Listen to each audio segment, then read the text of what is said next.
I'm Brittany Lewis with Forbes Breaking News. Senator Dick Durbin discussed Russia's continued war on Ukraine on the Senate floor Tuesday. Durbin touted President Biden for playing, quote, a key role in rallying NATO allies and providing equipment and support that have allowed the Ukrainians to heroically defend their nation. The majority whip also voiced his support of Finland and Sweden to join NATO. Listen in for more from the Illinois Democrat. Mr. President, last week, Senator Portman of Ohio and I hosted a group of visiting members of Parliament from Ukraine. We were joined by colleagues from both sides of the aisle in a continued demonstration of bipartisan support for that beleaguered country. One of the Ukrainian parliamentarians included a key negotiator with the Russians, David Araknia. He was clear in his assessment. The Russians won't negotiate seriously unless confronted with strength. I agree. We must not let Russia regroup and retrench in the eastern part of Ukraine. We are now in the fourth month of this horrific war, launched without provocation by Russian war criminal Vladimir Putin to fortify his fragile ego and his warped nostalgia for Soviet horror stories. We all recall the initial assessments that Ukraine and its democratically elected government would fall within days of the Russian military assault. The Russians, for months, poised on the border of Ukraine, a mighty force, armored, military, virtually everything imaginable. Well, guess what? It not only didn't happen, but the Russian military was turned back decisively in their effort to take Kyiv. In the war-torn months since, the government of Ukraine has become a symbol of freedom, strength, determination, and defiance around the world. In fact, key leaders from Europe visited Kyiv last week and pledged their support for Ukraine's membership in the European Union. President Biden has played a key role in rallying NATO allies and providing equipment and support that have allowed the Ukrainians to heroically defend their nation. He's committed more than $6.3 billion in security assistance to Ukraine since the beginning of the Biden administration, with $5.6 billion provided since the beginning of the war alone. This kind of security aid typically takes months to process and deliver, but weapons are being delivered to Ukraine at unprecedented speed, some in as little as 48 hours. Technical assistance, training, and humanitarian aid continue in parallel. In fact, under President Biden's leadership, the NATO alliance has never been more unified or formidable, including with two new aspiring members, Finland and Sweden, hoping to join soon, a step I strongly support. Imagine, Vladimir Putin started this vicious war against Ukraine to weaken NATO. He strengthened that organization, and now two pivotal nations in Europe have asked to join NATO for the first time, an indication to Putin that NATO's days are ahead, not behind it. Despite these historic successes, we must continue to adjust our support for what is likely to be a protracted fight. The Ukrainian military needs long-range artillery and other key military equipment to withstand and repel the Russian onslaught. I'm joining Senators Portman, Blumenthal, and Grassley in a letter to Secretary of Defense Austin this week, urging more long-range rocket artillery for Ukraine, which the administration is reportedly reviewing at this very moment. And the urgent needs go beyond weapons.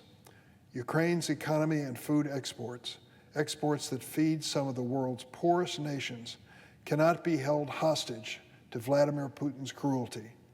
For the record, more than 20 million tons of Ukrainian grain exports are stopped because of a Russian blockade of Ukrainian ports, and it's estimated that barely half of Ukraine's harvest can be exported this year.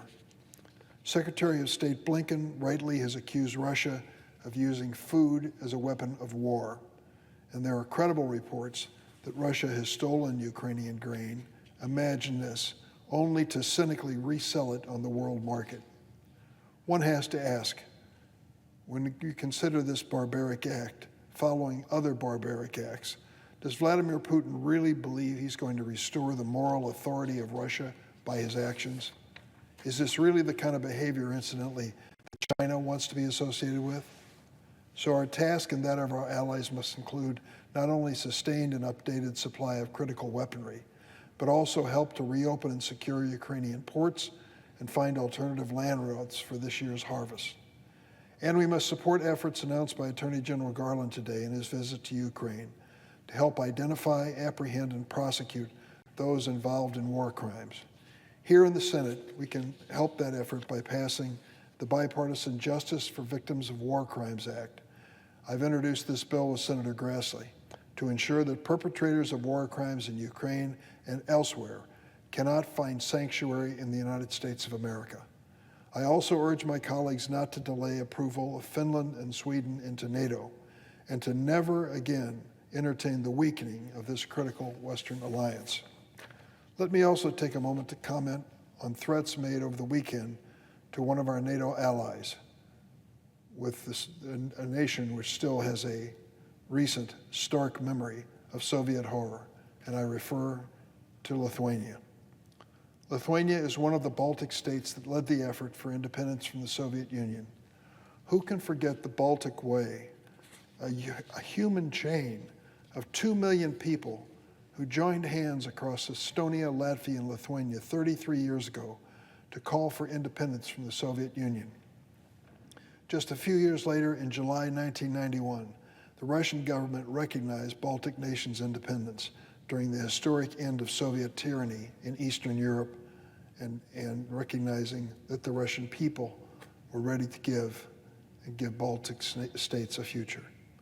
Since then, Lithuania has flourished as a vocal and vibrant member of the European Union and NATO. And this small nation of nearly 3 million people has never forgotten its own struggle for freedom. Lithuania was an early ally of Ukraine in its fight with Russia, going back to 2014. It has stood firm against its neighboring dictator in Belarus, the Putin puppet Alexander Lukashenko, and against the Chinese economic bullying for increasing a trade relationship with Taiwan. Over the weekend, Russia actually threatened Lithuania, which was preventing goods sanctioned by the EU from being transported through its territory to the Russian territory of Kaliningrad. Lithuanian Foreign Minister Landsbergis, who is accustomed to Russian threats, said, "It's not Lithuania doing anything, it's European sanctions that started working on the 17th of June." Feigned Russian outrage over Lithuania's actions, limiting the movement of these goods already sanctioned, while Russia is bombing the entire peaceful civilian area to rubble in Ukraine, shows the depths of Putin's madness. President Biden and NATO Secretary General Stoltenberg have been very clear that the organization's commitment to common defense is ironclad. It will protect every inch of member territory. Vladimir Putin should think carefully about the NATO commitment and the horrific cost he's already imposed on the Russian and Ukrainian people before making any further threats of continuing his war crimes in Ukraine. Mr. President, it's been my good fortune to have visited Lithuania many times. My mother was born there. I have a special affection for that land and its people. I was there in the darkest of Soviet times in 1978. I'm glad I went. As sad and depressing as it was important for me to see that moment in history. To see Lithuania today is to see a brand new democracy thriving in its belief in the values of individual people and the determination to continue with a free economy and an open democracy. They've come and rallied to the side of many around them who are being terrorized by Lukashenko in Belarus, by Putin in Ukraine. And Lithuania speaks up. The small nation of fewer than 3 million people is a nation which is determined to stand for principle and values. I want to make certain that they understand that there are those of us here in the United States Congress that will never forget the battle that they waged to become independent of the Soviet Union and their determination to stay in that position. I was proud to be one of the voices in the chorus calling for the Baltic states to be part of the NATO alliance. They saw it as their day of liberation from fear from the Soviet Union, then Russia, now Putin. And we've got to make sure that we keep those words sacred so that that NATO alliance is an alliance that can be counted on by all of the members. I'm heartened by the fact that Finland and Sweden are joining in this effort now, want to be part of the future of NATO.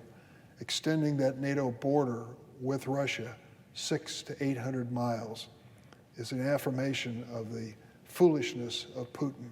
He actually thought at the end of the day, by invading Ukraine, NATO would be weaker.